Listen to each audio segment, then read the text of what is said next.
The F.W. Fitch Company presents Dick Powell as private investigator Richard Rogue in Rogue's Gallery.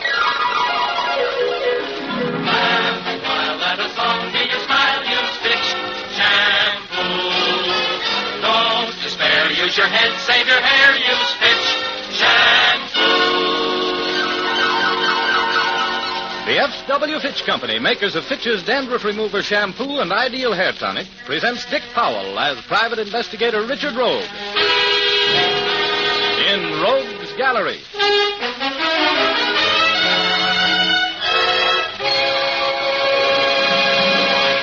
Rogue speaking.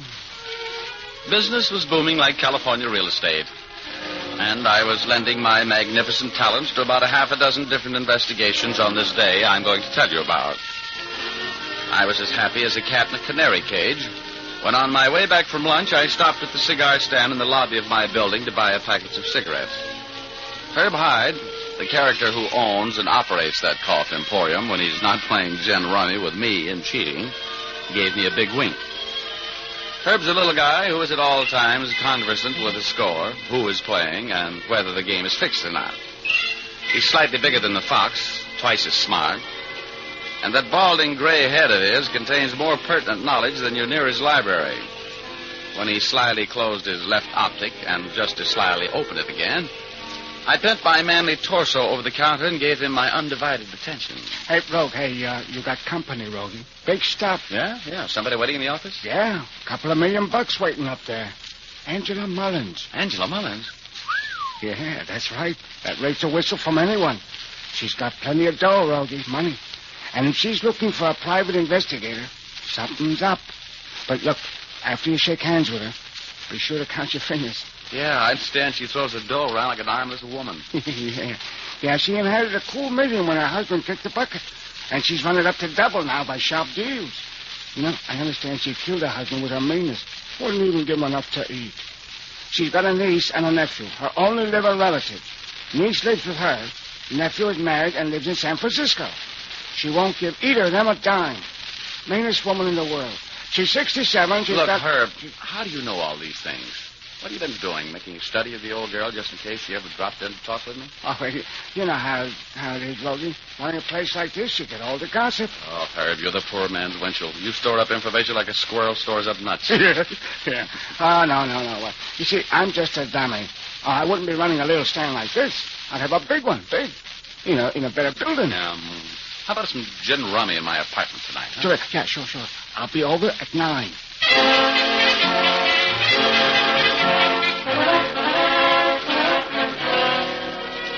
I'll admit that I was running a high fever in my curiosity department during the elevator ride which whisked me toward my interview with Angela Mullins. The old lady was a legend in our town. She was irascible, mean, miserly, and cruel.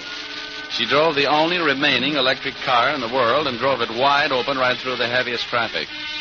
She had a sea bag full of residence mortgages and took great personal delight in foreclosing them. Grand girl. She was waiting in my outer office, black bonnet tied under her chin, black alpaca dress, shiny with age, low-heeled button shoes, and gimlet eyes. You Richard Rogue, the investigator? Yes? You don't look as smart as the newspaper stories about you sound. Well, I'm quite a bit brighter than I look. Well, I hope so. You know who I am? Yes, of course. You're Mrs. Angela Mullins. That's right. I suppose you think I'm a little crazy. Most people do. You think I'm a miserly old hag. You know, I hardly ever think about it. Sit down, please, Mrs. Mullins. Oh, thanks. I will. I want to talk with you, Rogue, but first I want to know what your charges are. Well, it depends on the case. You tell me what you want me to do, and I'll name my price. If you want me badly enough, you'll pay it. If you don't, I've lost nothing but time. Now, what do you want me to do? Young man, I've done business with people like you for over half a century. I don't tell my problems until I get a price. I've got great respect for the sanctity of womanhood and for old age. So I'm not going to ask you to leave until you're rested. If you're as clever as you think you are, you can accomplish what I want you to do in 24 hours. What are your charges for 24 hours? Depends on the work. If it's as simple as you say it is, it'll cost you, $500 for the first 24 hours. $500? Take it or leave it. I'll take it. Mr. Rogue, I want you to find out who it was who stole my will. Stole your will? Yes. A few weeks ago, I was supposed to die. A half-witted doctor who's been taking care of me for many years told me I was going to die. My relatives had a great celebration, I suppose. I fooled them, though. I lived. Yes, I see you did. What were you supposed to die of? My heart. I'm supposed to have a bad heart. Why, it's as strong and steady as yours. I feel fine. But that fool doctor keeps warning me to take care of myself. Trying to make an invalid of me, Mr. Rogue. Look, if you had a heart attack 2 weeks ago, shouldn't you be home in bed? I came down to see my dentist. He's here in your building. I had a tooth bothering me. That was my excuse for getting out of the house without my spying niece knowing I was coming down to see you. Somebody stole my will, Mr. Rogue. And if I died today, I would die intestate. My money would all go to my only living relatives. A niece whom I loathe and a nephew whom I detest. Now, tomorrow I'm going to see my lawyer and write another one, just like the one which was stolen. I see. Now, what disposition did the will make of your estate? I left $5,000 to each of those helpless little fools, and all the rest to a missionary society. You think it was either your niece or your nephew who stole the will? Who else would have any interest in it? I kept it in a strong box under my bed. It's gone now, strong box and all. Here's your $500. Whoever stole that will expected me to die. They were disappointed the last time, Mr. Rogue, and now I don't know what they'll do next. All right. Now, your nephew lives in San Francisco, doesn't he? Yes. Now, how did you know that? Well, I'm an investigator. I try to keep informed on everything. Was your nephew in town at the time the will disappeared? He was. He was by my bedside waiting for me to die and arguing with me. I beg your pardon, Mr. Rogue. Angela, you should be at home in bed. I told you that when you left my office. And I told you I wasn't going there until I took care of some business, Sam. This is my dentist, Mr. Rogue, Samuel Hall. Oh, yes, we've passed through the lobby several times, shared a few elevators. How are you, Dr. Hall? Fine, thank you. Angela, I want you to go right Sam, home. if you don't stop ordering me around, I'm telling you for your own good. Go home now. I'll see you there tonight. And if that new crown I install gives you any trouble... Yes. Remember this, Mr. Rogue. Our discussion has been strictly private. Now, if you'll help me out of this chair, I'll go home. Of course. Yes. I'll see you both at 8 o'clock this evening at my home. I'll be there.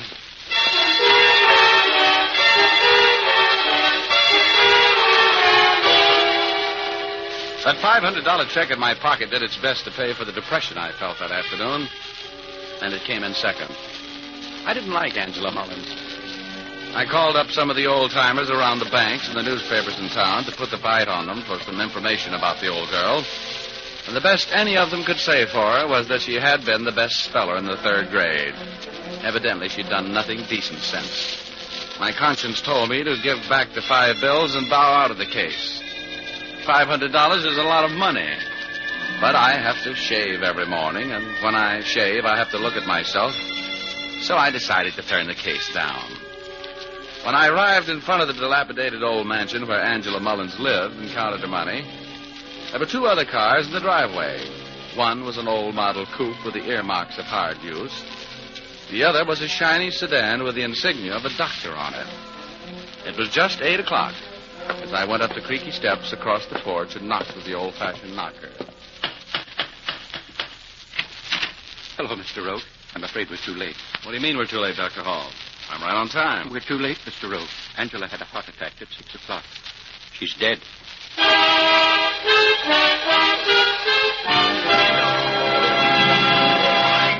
We'll continue our story in just a moment. First, sometimes after we've talked about Fitch Shampoo, someone will remark, yes, but I still don't see how a shampoo will remove dandruff.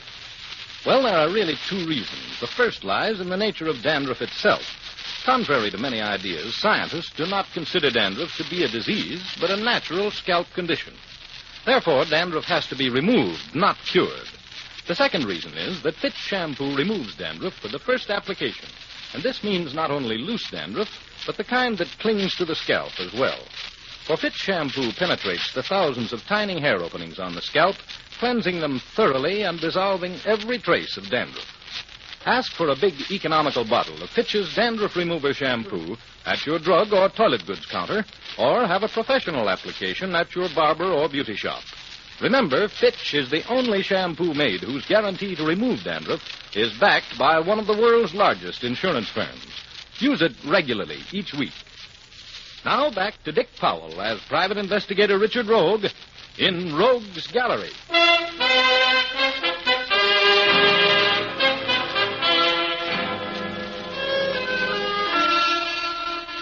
Angela Mullins was dead. Whoever had lifted that strong box containing her will from under her bed had made millionaires of the only two living relatives the old lady left behind. I had accepted a $500 fee for finding out who the strong box lifter was. When I walked into the house, the nephew, Paul Warner, the niece, Claire Mullins, and Dr. Hall, the dentist, were there. Paul and Claire were in the living room when Dr. Hall ushered me in. Claire was as stunning as a blackjack behind the ear and was the lyrics to every love song. She was sitting in a big old-fashioned chair, crying. Paul was standing in front of the fireplace, his rugged face caricatured into a sad scowl. Dr. Hall introduced me. Claire, this is Richard Rogue, private investigator. Claire Mullins, Mr. Rogue. How do you do? Hello. And this is Paul Warner, Mr. Rogue. I'm glad to know you, Warner. Thanks. Dr. Stevens is still upstairs, Mr. Rogue. He'll be here in a moment, I suppose. May I ask what your business is here at this time, Mr. Rogue? Well, your aunt commissioned me this afternoon to do a job for her. She doesn't need any jobs done for her now. She's dead. Yes, I know. I'm sorry. You're sorry. I'm not. Paul, don't say that. After all, she was your mother's sister. I'm sorry, Claire, but I can't be hypocritical. The only reason I'm sorry she's dead is I wanted to talk with her tonight. I wanted to try again to borrow some money from her. Don't worry about that, Paul. I can help you out with the amount you want. Mr. Rogue, I think you'd better come back some other time. Your aunt's death doesn't end my job for her, Miss Mullins. What do you mean, Rogue? Well, I still have to find out who stole her will from under her bed when she had her last heart attack. Her will? Yes, she came to see me about that this afternoon. You mean something has happened to that will, the one that left everything to that mission in Tibet or someplace? Has she written another will? No, not that I know of. She said she was going to make a new one tomorrow. Do you know anything about the missing will, Mr. Warner? No. Are you accusing me of this theft, Rogue? I'm not accusing anybody at the moment. But there were only two people in the world who stood to win by the disappearance of that will. I don't understand what you mean, Mr. Rogue. If your aunt died without leaving a will, her estate will be divided between her living heirs. That's you and Warner. Ah, that's right, Claire. Ha-ha! We're rich. Oh, Paul, Mr. Rogue, I don't think this is quite the time to discuss the affair of the missing will. I would like to talk to the doctor on the case. You'll excuse me, please? Why do you want to talk to Dr. Stevens, Rogue? Because I think under the circumstances that he should be very sure that death was caused by unaided heart failure before he signs that death certificate. Mrs. Mullins was afraid of an attempt on her life. You think one of us murdered her for money? It's been done before. I'm not saying it was done this time, but I think there should be an autopsy to protect the heirs from suspicion. As long as neither of you had anything to do with your aunt's death, I'm sure you'll agree that such a procedure is for your protection. Did I hear talk of an autopsy in here? Oh, you're Dr. Stevens? Yes. This is Richard Rogue, the private investigator, Dr. Stevens. Oh, yes, Mr. Rogue. Could I help you in any way? I'm working for the late Mrs. Mullins. Doctor, are you positive that her death was due to a heart attack? Are you questioning my knowledge of my profession, Mr. Rogue? No, I'm merely asking you a question, Doctor. Under the circumstances surrounding the death of Mrs. Mullins, there is a possibility of murder. I'm sure you wouldn't care to assist a murderer. Murderer? Well, I certainly would not. You think Mrs. Mullins was murdered? Well, I think it's possible. I'm going to tell the facts as I know them to the police. And I also am going to suggest an autopsy. That's a lot of foolishness, Mr. Rogue, and I shall so inform the police. You're willing to say that only heart failure could have caused Mrs. Mullins' death? Mr. Rogue, my diagnosis is heart failure. Good day.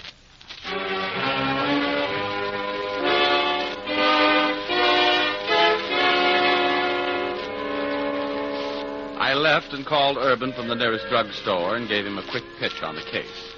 He owed and ahed a little bit and finally decided he'd talk with the commissioner about an autopsy. I remembered my gin rummy date with Herb Hyde, so I told Urban to call me at home later that night. I didn't get the call. When I got home, somebody was waiting for me. I opened the door. Oh, and the world caved in. I fell into a great void. I fell into a blackness so heavy it felt like velvet against my skin.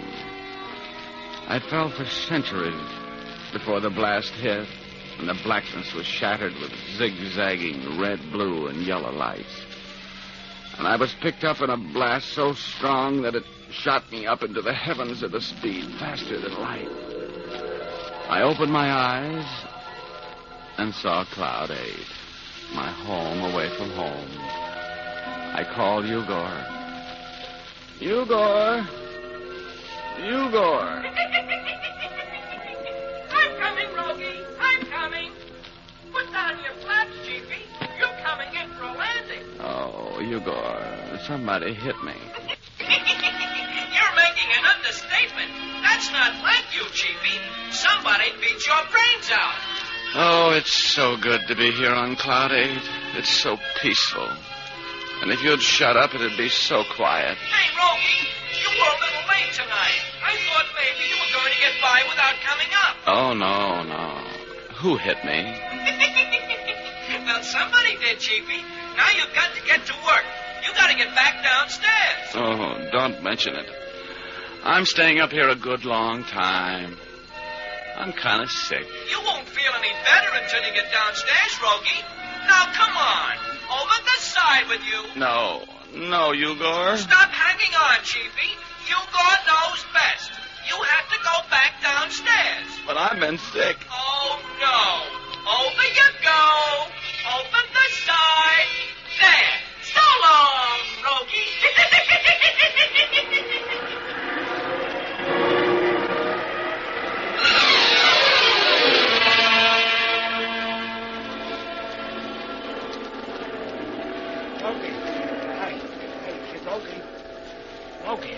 Rogie. Hey, look. Oh, for the love of Mike, Rogie. Yeah? Oh. What do you want? Rogie, it's Herb Hyde. Remember our gin rummy date? Oh, it's you. Well, hi, Herb. Fine. Hey, what's the matter, Rogie? What happened to you? Well, isn't that pretty obvious? Yeah, sure is. Here, take a drink of this water. No. Get me a brandy. There's some over there in that cabinet. Sure. Can you see now? Of course I can see. What have I got to look at? There's a note here. Yeah? Oh, let me have it. Rogie, somebody wants to get rid of you. Huh? Oh. Well, it just says, get out of town. Oh, it's not even signed.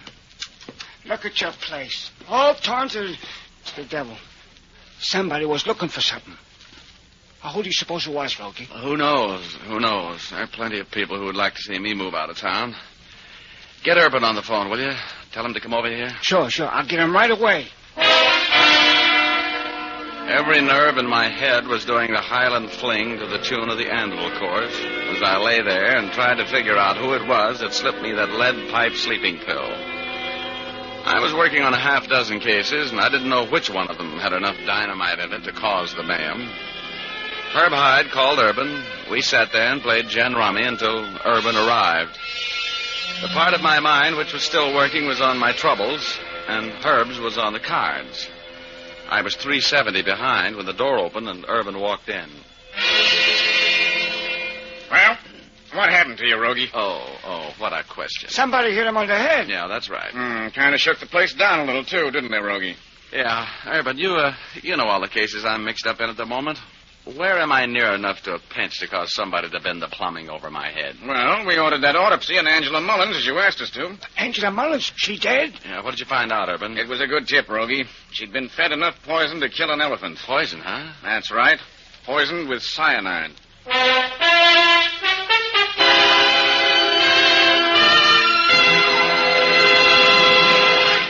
We'll return to our story in just a moment. First, a word to the ladies. A beautiful woman is like a symphony, care and technique and details adding up to a lovely theme. That's why millions of beauty-wise women choose Fitch's Dandruff Remover Shampoo for their hair grooming. Soft, lustrous hair is a beauty detail they've learned to value. Fitch's Dandruff Remover Shampoo cleanses the hair gently and efficiently with its mounds of snowy lather. And while it's cleansing, Fitch Shampoo is also reconditioning the hair and scalp. This reconditioning action gives the hair strands greater elasticity, so your hair will take a wave better and hold it longer. And when you use Fitch's Dandruff Remover Shampoo, notice how quickly and easily it rinses out, leaving your hair with a satiny texture, sparkling with natural color highlights. Make Fitch's Dandruff Remover Shampoo your regular aid to lovely, shining hair. Always ask for Fitch, spelled F-I-T-C-H. Fitch's Dandruff Remover Shampoo.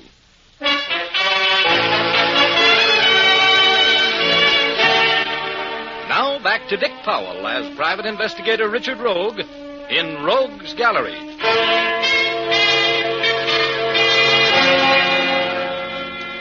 For some reason or other, I was expecting Urban to crack that news about the death of Angela Mullins being murder. One of my famous hunches had whispered that suspicion to my subconscious as soon as I'd heard of her death. Herb Hyde, who'd come over to play gin rummy and remained to put my head back on after some character unknown had knocked it off, was delighted to find himself in the middle of a murder investigation. Urban gave me all the dope in words of one syllable. She was poisoned with cyanide. That's all there is to it. It was fed to her some way, and she died in a matter of minutes of what looked like heart failure. How did you know it wasn't a heart attack, Rogie? What made you so smart? Well, Angela Mullins was up to see me this afternoon. She was expecting an attempt on her life. Well, she wasn't disappointed, was she? No. Well, you lost a client, Rogie. Did you get your dough in advance? Yes, and I'm going to keep her out on the job. Who do you think did it, Urban? There are only 2 suspects in the case. I've talked to both of them. The niece and the nephew? That's right. One of them did it, huh? They had plenty of motive. Yeah. What do you know about it? Well, I know the old lady's will was missing, and I know they'll divide the estate between them if the will isn't found. A couple of $1 million is a great motive for murder. Yeah, it's a nice price. You managed to break it down yet, Urban? No, they both swear they didn't have anything to do with it. Well, that's a fairly normal reaction. Yeah, sure. Think you can get an indictment? The DA's thinking it over. One of them did the job all right. They were the only 2 people around when the old lady died. And this cyanide takes less than a minute to be effective. We got an open and shut case against one of them. I think I'll take a run over to the Mullins house. I'll see you later, Urban.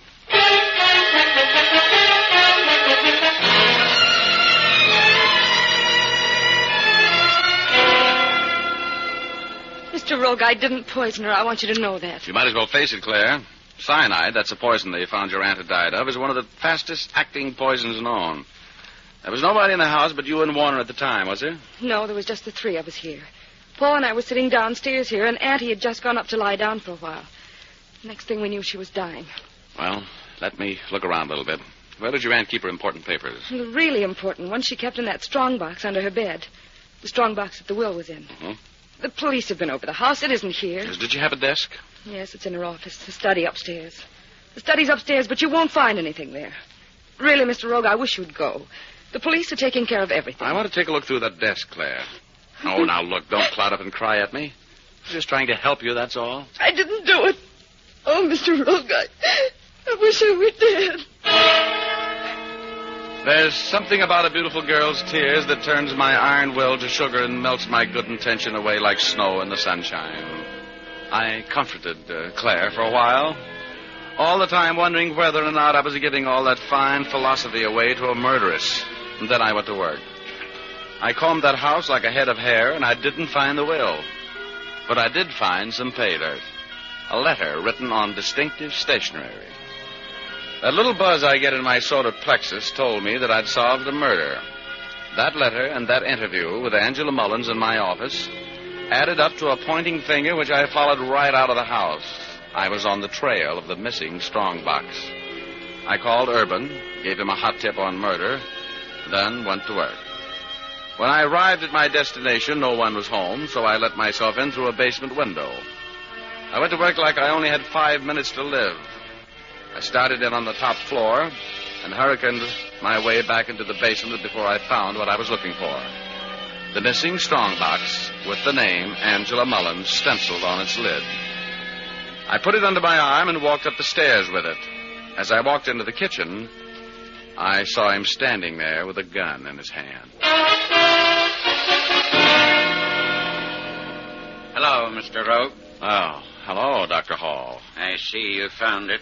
Yes, you were a little bit too sure of yourself, Doctor. Yes, I can see now that I was. Where did I slip up, Rogue? I found a letter from you to Mrs. Mullins. A letter about a $50,000 note she was pressing you for. Yes? Well, Doc, you'd carelessly written that letter on the same stationery you had used to write me a note. The one you left in my apartment telling me to leave town. When you batted my brains out, remember? Yes. How unfortunate. You know, Rogue, killing is like lying. One leads to another. Oh, what good's he going to do you to kill me? You're the only person who even suspects me of murdering Angela. I tore up the note, and incidentally, I also tore up the will. There's absolutely nothing now to tie me into this murder, Rogue, except you. Look, Doc, you'll never get away with this. No, Rogue, no. They'll never get me alive. Well, I guess I'll have to. Well, Rogue, I guess we got here too late. I'd say you got here just in time. there's your murderer. Yeah, we checked that information you gave us, Rogue. What did you find? Dr. Hall was the killer. Very clever job. He put enough cyanide to kill a horse into a little gelatin capsule. Then he put the capsule in the crown on Mrs. Mullins' tooth. Oh, brother. And when the capsule melted, the cyanide hit the bloodstream. Oh, Urban, what would you do without me?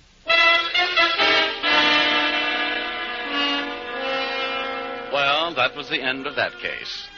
When the doorbell rang, Doc got rattled, and I knocked him cold. Urban was very proud of me. Dr. Hall admitted he'd put the capsule full of cyanide in the gold crown he'd made for Angela Mullins. She had been pressing him for payment of a $50,000 note, which he couldn't pay. He was executed. The will was never found, and Claire and Paul got the old lady's money. But they did very handsomely by me for getting them off the hook. And I spent the money in pursuit of Betty Callahan. She was playing hard to get in those days, but I wore it down. Case of mouse catching the mousetrap. You know what I mean?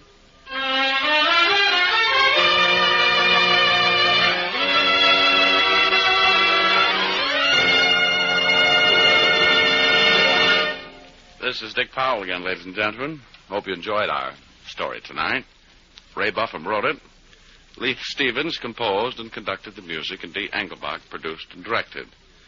Be with us again next week, will you? We have a story for you entitled When the Sun Shines Through the Roof. On the scratch of Basil. Thanks for listening, and now here's Jim Doyle. Listen again next week at this same time to hear Dick Powell as private investigator Richard Rogue in Rogue's Gallery. And by the way, Dick will soon be seen in his newest Columbia picture, Johnny O'Clock. Laugh a while and a song be your style. Use Fitch Shampoo. Don't despair. Use your head, save your hair. Use Fitch Shampoo. After and between Fitch shampoos, you can keep your hair shining and manageable by using a few drops of Fitch's Ideal Hair Tonic every day. Fitch's Ideal Hair Tonic is not sticky or greasy, yet it gives your hair that well-groomed look.